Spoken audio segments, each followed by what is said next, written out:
الرحمن السلام علیکم ویورز، اور آج کا ہمارا ٹاپک ہے انگور۔ طب نبی صلی اللہ علیہ وآلہ وسلم میں انگور کے بارے میں کیا کہا گیا ہے وہ آپ کو بتاؤں گی۔ انگور کا شمار قدرت کی بہترین نعمتوں میں ہوتا ہے، ارشاد بانی ہے، اور ہم نے اس میں کھجوروں اور انگوروں کے باغ پیدا کیے اور اس کے اندر سے چشمے پھوڑ نکالے تاکہ اس کے پھل کھائیں۔ انگور میں carbohydrates, protein, vitamin A, vitamin C, calcium اور آئرن پائے جاتے ہیں جو انسانی صحت کے لیے بہت ہی زیادہ فائدہ مند ہیں۔ حضرت ابن عباس رضی اللہ تعالیٰ سے روایت ہے کہ رسول اکرم صلی اللہ علیہ وآلہ وسلم کے لیے کشمش نابیز بنایا جاتا تھا۔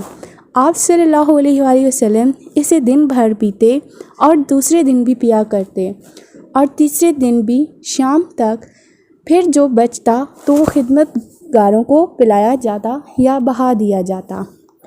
حضرت اکرم صلی اللہ علیہ وآلہ وسلم کا پسندیدہ کشمش نابیز بنانے کا طریقہ بہت ہی آسان ہے۔ تھوڑی سی مقدار میں آپ کشمش ویورز لے لیں اور اس کو اچھے طریقے سے صاف کرنے کے بعد بھگو لیں۔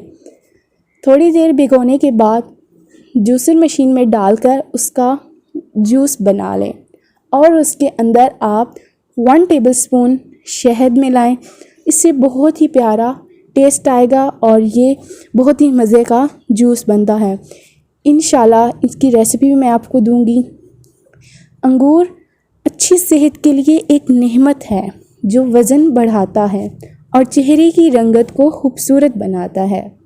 جن لوگوں کا معدہ اکثر خراب رہتا ہے ان کے لیے انگور کا استعمال بے حد مفید ہے۔